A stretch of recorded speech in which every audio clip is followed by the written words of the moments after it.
Hello दोस्तों। आज की इस वीडियो में हम बात करेंगे एरेस के बारे में। एरेस क्या होती है सी प्रोग्रामिंग लैंग्वेज के अंदर और उसके कॉन्सेप्ट्स क्या क्या हैं वो हम देखेंगे। तो जो सीपीयू होता है वो वेरिएबल पर काम कैसे करते हैं। अब मान लीजिए कोई वेरिएबल है, उसको आप प्रिंट कराना चाहते हैं या उस पर आप कुछ ऑपरेशन परफॉर्म करना चाहते हैं, तो वो कैसे करेंगे, उसकी वैल्यू जो होगी उस पर आप कैसे काम करेंगे। तो सबसे पहले सीपीयू क्या करेगा, उसका जो एड्रेस है उसको पता करेगा। एड्रेस पता करने के बाद उसमें क्या वैल्यू रखी है उसको देखेगा।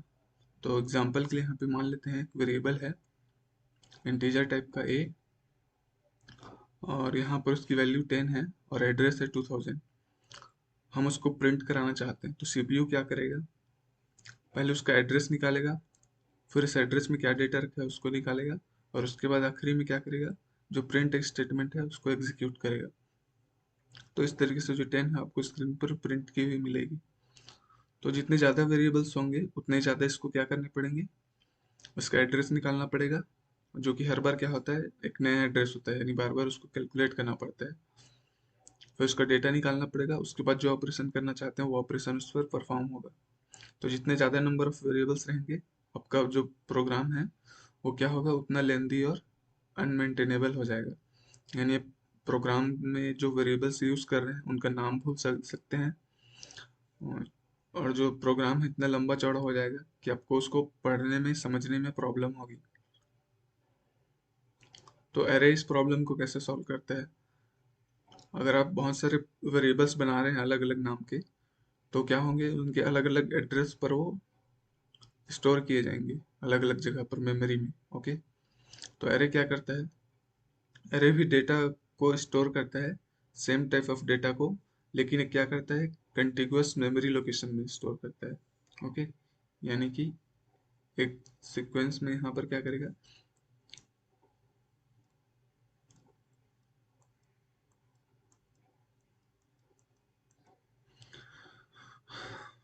ये एक मेमोरी का पीस है बहुत बड़ा, एक कंटिगुअस मेमोरी है, यानी रैंडमली कहीं पर भी नहीं है। और दूसरा क्या है, ये एक बहुत बड़ा ब्लॉक है मेमोरी का। दूसरी बात ये है कि ये जो है इसमें सीक्वेंस में होता है डेटा। ओके। जो पहला एलिमेंट है वो यहाँ पर आएगा इस पोजीशन पे, फिर दूसरा एलिमेंट यहाँ पर, तीसरा यहाँ पर, चौथा यहाँ पर। इस तरीके से जो एलिमेंट है एक सीक्वेंस में आएंगे लेफ्ट टू राइट। ओके। इसको डेटा स्ट्रक्चर क्यों कहा गया है, क्योंकि ये डेटा को एक स्ट्रक्चर्ड वे में रखता है, एक स्ट्रक्चर में रखता है ताकि हम उसको इजीली एक्सेस कर पाएँ, इजीली उसको मैनेज कर पाएँ। किसी भी प्रकार का एलिमेंट ऐड करना चाहते हैं, डिलीट करना चाहते हैं, अपडेट करना चाहते हैं, वो सब क्या हो जाता है, आसान हो जाता है जब हम अपने डेटा को एक स्ट्रक्चर्ड वे में यूज़ करते हैं। तो एरे क्या है, एक डेटा स्ट्रक्चर है जो कि same type of items elements को क्या करता है, कंटिगुअस मेमोरी लोकेशन में स्टोर करता है और एक सीक्वेंस में स्टोर करता है। ओके। जैसे एग्जांपल के लिए एक मेमोरी ब्लॉक है जिसमें n नंबर ऑफ क्या है, मेमोरी ब्लॉक्स हैं। इसके कुछ एग्जांपल्स भी आप देख सकते हैं, जैसे कि फ़ोन के जो कॉन्टैक्ट्स होते हैं उनमें क्या होता है, जितने भी कॉन्टैक्ट नेम आप रखते हैं वो सब क्या है, एक सेट का उदाहरण है, क्योंकि सारे जो नंबर्स और नेम है वो क्या है, एक जैसे हैं, यानी उनको कॉन्टैक्ट के हर एक नंबर पे आप देखेंगे तो आपको नाम और नंबर मिलेगा ही।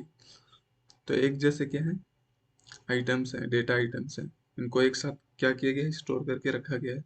और जो ऐसे नाम्स जो कि इंग्लिश के हिसाब से एक लेटर में स्टार्ट होते हैं उनको एक साथ रखा जाता है, यानी जितने भी ए नाम से स्टार्ट होते हैं उनको ए में रखा जाता है। इससे क्या है, आपको एक्सेस करने में आसानी होती है। आपको किसी का नाम ढूंढना है तो आप इजीली ढूंढ सकते हो, अगर नंबर के हिसाब से ढूंढना है तो भी आप नंबर टाइप करते हो तो आपको इजीली मिल जाता है। तो इस प्रकार से स्ट्रक्चर में रखने से डेटा को एक्सेस करना, उसका यूज़ करना ज़्यादा आसान होता है। फिर आता है आपका अटेंडेंस रजिस्टर, उसमें रोल नंबर्स होते हैं, स्टूडेंट का नाम होता है, कितने मंथ में कितने दिन कोई स्टूडेंट आया उसके बारे में जानकारी होती है। तो वहाँ पर क्या होता है, जितने भी स्टूडेंट्स के डिटेल्स हैं वो क्या है, एक डेटा आइटम है पूरा। तो क्या है, डेटा आइटम क्या रखा है, एक स्ट्रक्चर्ड वे में, यानी रोल नंबर के हिसाब से क्या रखा गया है उसको, हम्म, उस रजिस्टर में रखा गया है ताकि उसको उसको मेंटेन करना क्या हो, आसान हो। फिर फिर बात करते हैं एक और एग्जांपल की, वो है बुक सेल्फ में। अगर आप लाइब्रेरी में गए होंगे कभी तो आपने देखा होगा कि जो बुक्स होती हैं उनको क्या रखा जाता है, एक साथ रखा जाता है। जो एक सब्जेक्ट की है उनको एक साथ रखा जाता है, या एक ऑथर की है, या जो एक टॉपिक पर है, उन उन सब बुक्स को क्या किया जाता है, एक साथ एक जगह पर रखा जाता है। उससे क्या होता है कि उनको खोजना आसान हो जाता है, उनको एक्सेस करना आसान हो जाता है, और आपको एग्जैक्टली पता होता है वो चीज़ कहाँ पर है। ओके। तो एरे में होता क्या है, हम लोग एक बेस एड्रेस का यूज़ करते हैं। तो बेस एड्रेस क्या होता है यहाँ पर, ये जो ब्लॉक है, ये जो ऊपर वाला ब्लॉक है, ये क्या है, बेस एड्रेस है। यानी ये ब्लॉक जहाँ पर होगा मेमोरी में, वो क्या होगा, हमारा बेस एड्रेस होगा। तो इस बेस एड्रेस की मदद से वो क्या करता है, जो बाकी के ब्लॉक्स हैं, ये जो बाकी के ब्लॉक्स हैं, इनका एड्रेस भी उसको मिल जाता है। ओके। तो यहाँ पर हमको केवल एक ही एड्रेस को एक्सेस करने की ज़रूरत है, बाकी को हम लोग उससे कैलकुलेट कर सकते हैं। तो अगर n नंबर ऑफ ब्लॉक्स लिए जा रहे हैं मेमोरी में, तो उसका टोटल साइज कितना होगा। टोटल मेमोरी जो एलोकेट किया जाएगा एरे को, वो होगा n number of blocks multiplied by size of one block. Okay. तो साइज ऑफ वन ब्लॉक क्या होगा, साइज ऑफ, जब हम एरे को बनाएंगे तो एक ब्लॉक का साइज उतना ही होगा जितना हम उस एरे को बनाने के लिए डेटा टाइप यूज कर रहे हैं। ओके। अगर मैं एरे को बनाने के लिए, क्रिएट करने के लिए इंटीजर टाइप का डेटा टाइप यूज कर रहा हूँ, तो एक ब्लॉक का साइज इंटीजर के एक ब्लॉक के साइज के जितना ही होगा, यानी 4 बाइट्स का। तो जो ब्लॉक है वो क्या रिप्रेजेंट करता है, डेटा के टाइप को, इन डेटा टाइप को। तो उसका जो साइज होगा वही क्या होगा, हमारा एक ब्लॉक का साइज होगा। और जितने ब्लॉक्स हमने लिए हैं, मान लीजिए 5 इंटीजर ब्लॉक्स लिए हमने, तो 5 × 4 बाइट्स कितना हो जाएगा, टोटल 20 बाइट्स। ओके। अब बात करते हैं इंडिसेस की, जिनको ऑफसेट्स भी कहा जाता है। ये क्या होते हैं,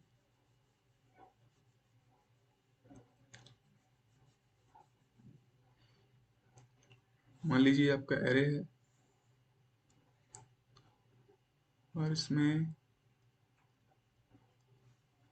बहुत सारे ब्लॉक्स हैं। ओके। तो हमको क्या पता है, हमको पता है कि ये जो है, ये क्या है, बेस एड्रेस है। तो अगर बेस एड्रेस पता है तो हम लोग बाकी ब्लॉक्स का एड्रेस कैसे निकालेंगे। हमको कोई ऐसा तो नहीं है कि हर एक ब्लॉक का एड्रेस जो है कैलकुलेट करना पड़ेगा। तो उसके लिए हम लोग यूज़ करते हैं इंडेक्स का। आप इसको ऑफसेट भी बोल सकते हैं। इंडेक्स क्या होता है कि कोई जो ब्लॉक है, मान लीजिए ये वाला जो ब्लॉक है, ये वाला, वो बेस एड्रेस के ब्लॉक से, जो हमारा ये वाला ब्लॉक है, फर्स्ट ब्लॉक, उससे कितने दूरी पर है, कितने ब्लॉक की दूरी पर है, उसको ये बताता है। तो इंडेक्स का काम क्या है, कोई ब्लॉक बेस एड्रेस से कितनी दूरी पर है उसको बताना, क्या किसका काम है, इंडेक्स का। ओके।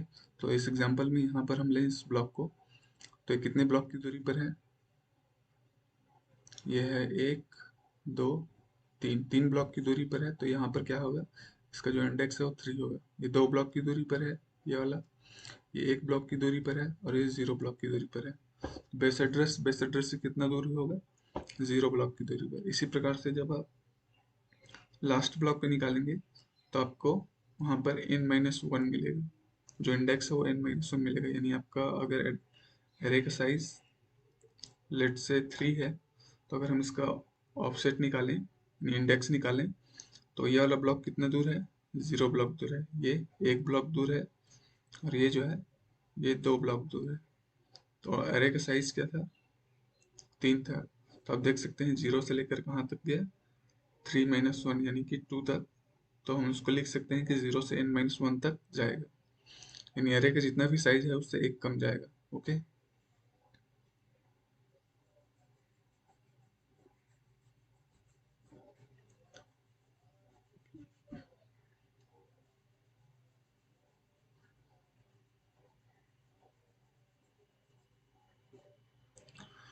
तो अगर n 5 होता है तो जो ऑफसेट या इंडेक्स है उसको कहाँ से कहाँ तक जाएगा, वो 0 से लेकर 4 तक। 4 यानी कि 5-1, जो एरे का साइज है उससे 1 कम। इसी प्रकार से 10 के लिए कहाँ से कहाँ तक जाएगा, 0 से लेकर 9 तक। तो एक जनरल वे में हम कह सकते हैं कि जी कोई भी एरे जिसका साइज क्या है, n है, उसकी जो ऑफसेट वैल्यू है वो कहाँ से कहाँ तक होगी, 0 से लेकर n-1 तक। और ये जो ऑफसेट वैल्यूज होती है इन्हीं को इंडेक्स भी कहा जाता है। यानी कोई ब्लॉक बेस एड्रेस या बेस के जो ब्लॉक है पहला ब्लॉक उससे कितनी ब्लॉक्स की दूरी पर है उसी को इंडेक्स कहा जाता है। ओके। और जितने भी ऑफसेट्स या इंडिसेस हैं वो हमेशा क्या होनी चाहिए, पॉजिटिव होनी चाहिए, वरना आपको एरर मिलेगा। तो ये जो इंडिसेस हैं वो हम लोग देंगे कैसे, अगर मान लो मेरा एरे है वो कुछ ऐसा है और मैं थर्ड ब्लॉक को एक्सेस करना चाहता हूँ, तो अगर मैं ऐसे लिख दूँ तो क्या होगा, ये एक नॉर्मल वेरिएबल हो जाएगा। ये एरे का इंडेक्स नहीं बता रहा है, एक नॉर्मल क्या है, वेरिएबल है। अगर आपको हर इंडेक्स के लिए लिखना पड़ेगा तब आपको हर बार क्या करना पड़ेगा, एरे 4 करना पड़ेगा, फिर एरे 5 करना पड़ेगा, जो कि इसको क्या सोचेगा, ये जो कंपाइलर है वो सोचेगा कि एक नॉर्मल वेरिएबल आप डिफाइन कर रहे हैं, ना कि एरे का कोई इंडेक्स डिफाइन कर रहे हैं। तो उसके लिए हम लोग क्या करते हैं, हम यूज करते हैं सबस्क्रिप्ट ऑपरेटर का। सी लैंग्वेज के अंदर सबस्क्रिप्ट ऑपरेटर का इस्तेमाल किया जाता है, जिसको स्क्वायर ब्रैकेट्स भी कहते हैं। तो सबस्क्रिप्ट ऑपरेटर को स्क्वायर ब्रैकेट कहते हैं। ये काम किसके आता है, ये एरे के इंडेक्स को डिफाइन करने के काम आता है, प्लस साइज को भी आप इसमें बता सकते हैं, जिसको लेंथ भी कहा जाता है, साइज या लेंथ। तो इन तीनों में से आप कुछ भी चीज इसमें बता सकते हैं सबस्क्रिप्ट ऑपरेटर के अंदर। तो एरे के अंदर कोई ब्लॉक है जिसका इंडेक्स क्या है, आई है, तो उस डेटा को हम लोग एक्सेस करना चाहते हैं, उस आइटम को हम लोग एक्सेस करना चाहते हैं, तो हमको किस तरीके से लिखना पड़ेगा, हम लोग स्क्रिप्ट सबस्क्रिप्ट ऑपरेटर के अंदर कैसे लिखेंगे, एरे का नाम देंगे ऐसे, फिर यहाँ पर जो भी हम लोग यूज करना चाहते हैं जिस भी ब्लॉक को, उस ब्लॉक का नाम देंगे, यानी इंडेक्स देंगे। उससे क्या होगा, एरे के अंदर उस ब्लॉक का जो इंडेक्स है, यानी वो पर्टिकुलर जो ब्लॉक है, उसको हम लोग क्या कर सकते हैं, एक्सेस कर सकते हैं। तो सी प्रोग्रामिंग लैंग्वेज के अंदर एरे क्रिएट करने के लिए क्या करना पड़ता है, कैसे लिखेंगे उसको, सबसे पहले आप डेटा टाइप लिखेंगे, जैसे एक नॉर्मल वेरिएबल बनाते हैं लगभग वैसे ही है। तो आप पहले डेटा टाइप लिखेंगे, फिर यहाँ पर एरे का नाम देंगे, और एरे का नाम देने के बाद यहाँ पर सब स्क्रिप्ट ऑपरेटर के अंदर आप साइज बताएंगे। यहाँ पर आप 5 लिख सकते हैं, 10 लिख सकते हैं, कोई भी पॉजिटिव नंबर यहाँ पर आप लिख सकते हैं। एग्जाम्पल के लिए यहाँ पर एक एरे बनाया गया है जिसका साइज क्या है, यहाँ पर 5 ले लेते हैं। ओके। तो इंटीजर टाइप का एरे बनाया गया है जिसका साइज क्या है, 5 है। तो मेमोरी में कुछ उसको ऐसे जगह मिल जाएगी। ओके, 5 ब्लॉक्स बन गए, 4 बाइट्स के, टोटल 20 बाइट्स। और इसके अलावा एक चीज जो आपको जान लेना चाहिए वो क्या है, कि जितने भी स्ट्रिंग्स होते हैं वो सारे के सारे क्या हैं, कैरेक्टर एरे हैं। तो अभी तक हम जितने भी स्ट्रिंग्स यूज कर रहे थे, जिनको हम मल्टीपल कैरेक्टर वैल्यू भी कहते हैं, वो सारे के सारे क्या हैं, एक एरे में स्टोर होते हैं। यानी जब आप हेलो वर्ड को स्टोर करते हैं, तो हेलो वर्ड कैसे स्टोर होता है, यहाँ पर एच स्टोर होता है, यहाँ पर ई, यहाँ पर एल, दूसरा L, O space W O R L D, यहाँ पर एक नल कैरेक्टर स्टोर होगा। तो इस तरीके से एक एरे के अंदर क्या होता है, जो आपका स्ट्रिंग है वो स्टोर होता है। मान लीजिए ये क्या है, ये बेस एड्रेस है जहाँ पर एच रखा हुआ है। तो इस बेस एड्रेस के बाद क्या होगा, इसका जो इंडेक्स है वो 0 होगा, 1 2 3 4 5 6 7 8 9 10 और ये 11। ओके। तो इस तरीके से क्या है, जो आपके स्ट्रिंग्स हैं यानी मल्टीपल कैरेक्टर्स वाले जो वैल्यूज हैं उनको इस तरीके से स्टोर किया जाता है। तो अब से आप इस बात को ध्यान रखिएगा कि जो स्ट्रिंग्स होते हैं वो क्या होते हैं, कैरेक्टर एरे होते हैं। आगे चलते हैं, एरे की प्रॉपर्टीज क्या हैं। एरे की प्रॉपर्टी ये है कि आप जो एक्सेस है या सर्चिंग है, आप जो भी बोल सकते हैं, सर्चिंग हो गया, एक्सेस हो गया, या सॉर्टिंग जो भी है, उसको आप लोग ज़्यादा आसानी से कर सकते हैं बजाय कि 100 वेरिएबल के यूज़ करने के। तो एक्सेस आसान इसलिए हो जाता है क्योंकि हम एक ही वेरिएबल का नाम यूज़ करते हैं बजाय कि हंड्रेड्स ऑफ वेरिएबल नेम्स का। ओके। अगर आपको 100 स्टूडेंट्स का इनपुट लेने हैं हाइट का, तो आप क्या करेंगे, आप वेरिएबल का नाम कुछ इस तरीके से देना चालू कर देंगे, स्टूडेंट 0, स्टूडेंट 1, स्टूडेंट 2, इस तरीके से। जब ऐसे ही नाम देना है तो उन्होंने क्या किया, ये जो नंबर्स आप दे रहे हैं उसको क्या किया, इंडेक्स की तरह यूज कर लिया, और जो स्टूडेंट है उसको क्या कर लिया, एक सिंगल वेरिएबल की तरह यूज कर लिया। ओके।